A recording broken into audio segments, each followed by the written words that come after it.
আসসালামু আলাইকুম। আমি আব্দুর রহমান জয়, লার্ন টেক লিড এর পক্ষ থেকে আপনাদের স্বাগত জানাচ্ছি। আমরা আজকে শিখব হচ্ছে লেয়ার্স।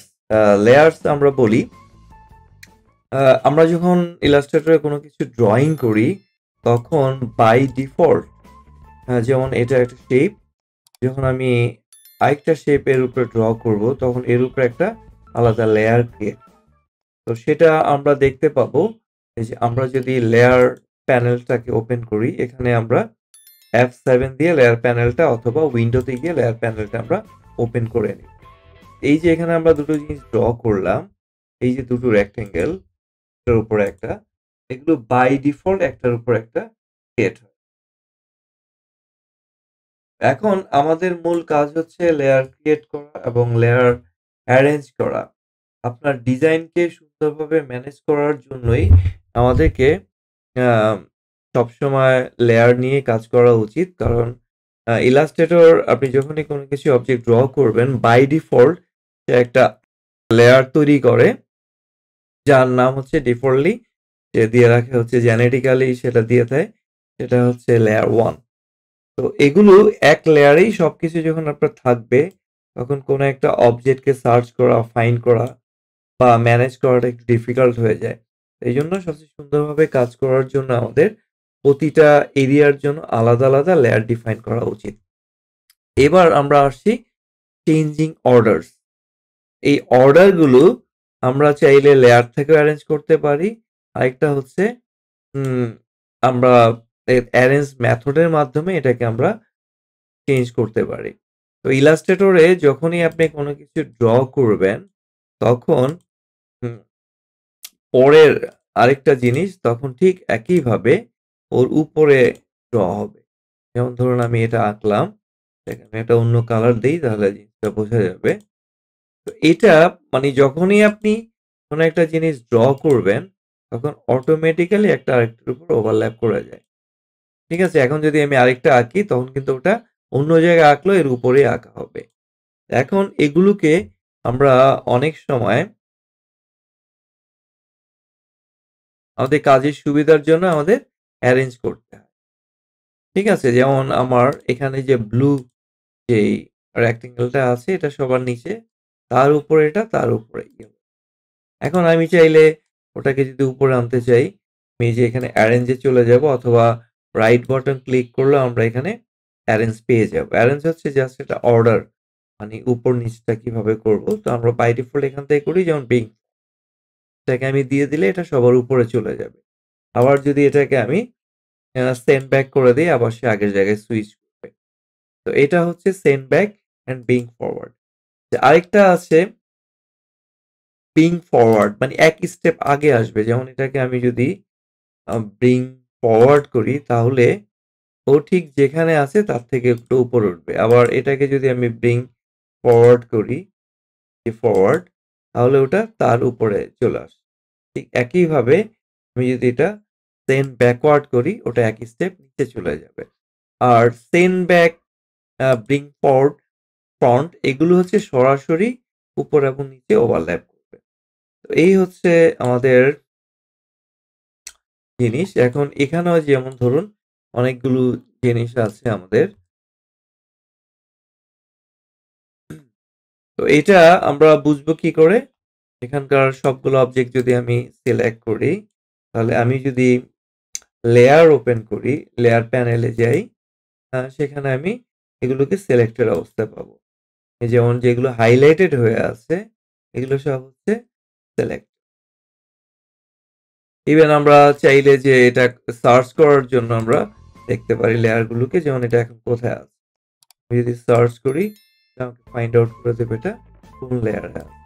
তো এখানেও অনেক জিনিস আছে যেগুলো লেয়ার ইনসাইড থাকে। তো এগুলো আমরা দুটো মুডে দেখতে পারি। সবগুলো লেয়ার একসাথে দেখতে গেলে আমাদেরকে কন্ট্রোল ওয়াই অথবা আউটলাইন মোড, যেমন এখানে আমি অনেক কিছু দেখতে পাইনি কালারের। এই লেয়ারগুলোকে আমরা চাইলে অ্যারেঞ্জ করে নিয়ে আসতে পারি। যেমন ধরুন আমি চাচ্ছি যেখান থেকে এই জিনিসগুলো ফ্রন্টে চলে আসুক। আমি এখন যদি জিপিইউতে যাই, জিপিইউ মোডে যাই, এটা কিন্তু আমি দেখতে পাচ্ছি। ঠিক আছে? এখন আমি রাইট বাটন দিয়ে যদি অ্যারেঞ্জ করি, এগুলো ব্রিং ফন্টে নিয়ে আসি, তাহলে এগুলো বারবার দিতে হবে। অনেকগুলো লেয়ারের নিচে আছে। স্টেপ বাই স্টেপ এগুলোকে ফ্রন্ট সাইডে নিয়ে আসবে। ঠিক আছে? বা এভাবে সিলেক্ট করলে আমরা জিনিসগুলো দেখতে পারি। এখন যদি চাই যে এটা লেয়ারে কোথায় আছে, আমরা চাইলে এই যে সার্চ বাটনে ক্লিক করে জিনিসটা দেখব। কারণ এই যে এটা হচ্ছে সিলেকশন, তারপরে ধরুন এর ভিতরে যে আদার জিনিসগুলো আছে, ধরুন আমি এটা অফ করে দিলাম, তাহলে আমি নিচের অংশগুলো দেখতে পাই।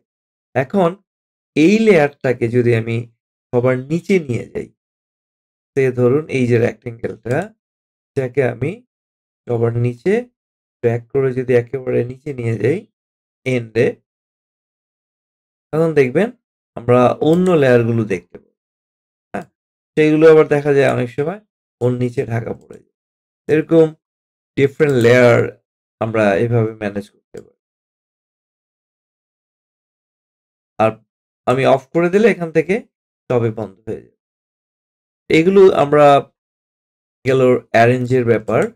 এবার আমরা আসি লেয়ার নিয়ে আরো কিছু কথা। দেখুন এই যে ডকুমেন্টটা আছে, এই ডকুমেন্টটা বাই ডিফল্ট আমরা ক্রিয়েট করেছি। এগুলোর রিসোর্স ফাইলগুলো আমাদের ভিডিওর ইয়ে আছে, ডেসক্রিপশনে দিয়ে দেওয়া হবে। আপনারা কাজ করার সময় এগুলোকে দেখে নিন। তো এটাকে অ্যারেঞ্জ করে তৈরি করা হয়েছে। যেমন ধরুন হেডার অংশে যা যা আছে, আমি যদি এগুলো সিলেক্ট করি, উপরের অংশগুলো সিলেক্ট হয়ে যাবে। এটা দিয়ে আমরা মার্ক করতে পারি কোন অংশটা হেডার। আমি যদি বডিতে ক্লিক করি, তাহলে আমার এই নিচের অংশটা বডি এরিয়া। আমি যদি ফুটারে ক্লিক করি, তাহলে আমার নিচের অংশগুলো ফুটার। এটা অ্যারেঞ্জ করা। আমরা যদি এভাবে লেয়ারগুলো অ্যারেঞ্জ না করি, তাহলে আমরা অনেক কিছুই দেখতে পারবো। যেমন আমি যদি ধরুন এই যে বডি লেয়ারটাকে ফুটারের উপর রেখে দেই, তাহলে যেটা হবে আমি ফুটারের জিনিসগুলো দেখতে পাচ্ছি। তো সবগুলোকে একত্রে দেখতে গেলে আমাকে লেয়ারটাকে অ্যারেঞ্জ করে নিই এবং কাস্টমাইজ করা বা যেহেতু এটা একটা ওয়েব অ্যাপস ওর মোবাইল অ্যাপসের যে লেআউট, এই লেআউটটাকে আমরা আহ, বিভিন্ন ওয়েতে ইউজার ফ্রেন্ডলি করার জন্য লেয়ার বাই লেয়ার আমরা তৈরি করে নিই। এতে সুবিধাটা হয় কি, আপনার জিনিসগুলো অর্গানাইজ এবং সেখানে আপনার কাজের জন্য ম্যানেজ করাটা ইজিয়ার হয়ে থাকে। এইভাবে নিয়ম হচ্ছে আপনি যখনই কোনো লেয়ার কোনো অ্যাপ্লিকেশন তৈরি করবেন, প্রত্যেকটা অংশে ভাগ ভাগ করে লেয়ারে অ্যারেঞ্জ করে। এবার আসি আমরা ক্রিয়েটিং লেয়ার। ক্রিয়েটিং লেয়ার হচ্ছে যেমন এখানে যে অ্যাপ্লিকেশনটা আছে, এটা একটা লেয়ারে বাই ডিফল্ট তৈরি করে। এখন আমি যদি চাই এর একটা ব্যাকগ্রাউন্ড দেব, যেহেতু এখানে অনেক জিনিস, যেমন অনেক লেয়ার ঢাকা পড়ে আছে এখানে, তো এটাতে অ্যারেঞ্জ করা নাই। হ্যাঁ, আমি এর নিচে একটা ব্যাকগ্রাউন্ড দিয়ে দিই।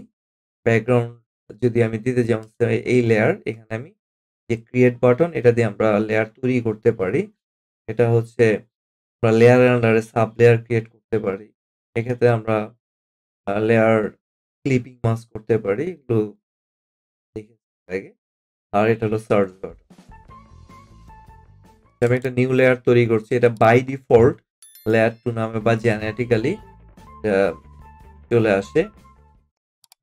এটাকে আমরা ডাবল ক্লিক করে একটা লেয়ার, যেমন ব্যাক বা ব্যাকগ্রাউন্ড বা আমরা বিজি লিখতে পারি। এই লেয়ারে আমি একটা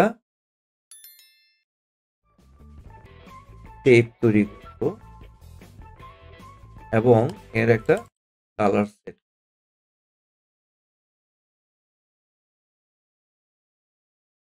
এখন আমি এটাকে ব্যাকগ্রাউন্ডে নিয়ে, তো আমি এটাকে ড্র্যাগ করে, এখন আমার সবগুলো অবজেক্ট আমি অ্যাট এ টাইম দেখতে পাবো।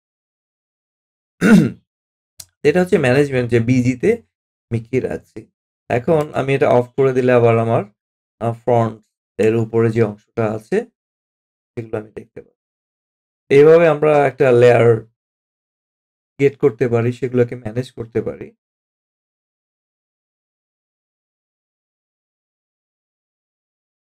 আবার চাইলে এগুলোকে, যেমন ধরুন আমি ব্যাকগ্রাউন্ড লেয়ারটাকে লক করে দিতে পারি। এখন আমি এখানে কোনো কিছু মুভমেন্ট করতে পারবো না এই ব্যাকগ্রাউন্ড, বাট আমি যদি দুটো লেয়ারকেই লক করে দিই অনেক সময়, তখন দেখবেন যে এখানে কোনো রকম এডিট বা ক্রিয়েশন কাজ করবে। তো আমরা যখন কোনো লেয়ারে কাজ করব, তখন কাজের সুবিধার জন্য যাতে তাদের অ্যারেঞ্জমেন্টগুলো এলোমেলো হয়ে না যায়, আমরা এরকম লেয়ারগুলোকে লক করে দিতে পারি, অথবা আমরা এটাকে হাইড করে রেখে দিই। ঠিক আছে, এর মাধ্যমে আমরা লেয়ারগুলোকে অ্যারেঞ্জ। এবার আসি অর্গানাইজিং কন্টেন্ট। হ্যাঁ, একটা কন্টেন্ট আমরা কিভাবে অর্গানাইজ করি। এখন এখানে যে অ্যাপ্লিকেশনটা আছে, এটা একটা লেয়ারই তৈরি করে, এবং এখানটার ভিতরে প্রতিটা আলাদা আলাদা অবজেক্ট, বাট এভাবে এটাকে ম্যানেজ করাটা ডিফিকাল্ট। যেমন ধরুন, আমি এখানে আরেকটা লেয়ার ক্রিয়েট করব, যে ফন্ট। এই লেয়ারের উপরে কার্সর রেখে এটার রিনেম করে দিই ফন্ট, আর এটা হয়ে যাবে ট্যাগ। এখন ধরুন এটা আমার ফন্ট এরিয়া, আমার যে পোস্ট কার্ডটা আছে তার ফন্ট সাইজ, এর অংশগুলো আমি ফন্ট লেয়ারে নিয়ে আসবো। এখানে যখন আমরা সিলেক্ট করি, তখন দেখবেন সিলেক্টেড অংশগুলো এখানে হাইলাইটেড মার্ক হয়ে যায়। এখন এটাকে আপনি ক্লিক করে যদি ড্র্যাগ করে উপরে নিয়ে যান, তখন অটোমেটিক্যালি এটা ওই লেয়ারে চলে গেছে ওর কাজ। সবচেয়ে ইজিয়েস্ট ওয়ে এইভাবে করা। আমি চাইলে এখান থেকে ধরে ধরে নিতে পারতাম, বাট সেটা একটু ডিফিকাল্ট। এখানে প্রত্যেকটা লেয়ার তার আলাদা নিজস্ব তৈরি করি, কালার সেট করা যায়। অটোমেটিক সে ডিফল্ট কালার দিয়ে দেয়। যখন আপনি যেই লেয়ারে থাকবেন, সেই লেয়ার যখন সিলেক্ট করবেন, তখন দেখবেন ওটার কালারের সাথে যেখানে সিলেক্টেড কালার এবং তার যে বাউন্ডিং বক্স যেটা আছে সেটার কালার সিমিলার। আর যখন আমি এটাকে সিলেক্ট করব, তখন দেখবেন এটা রেড হয়ে আছে এর বাউন্ডিং, এবং এটা রেড জোন হয়ে আছে।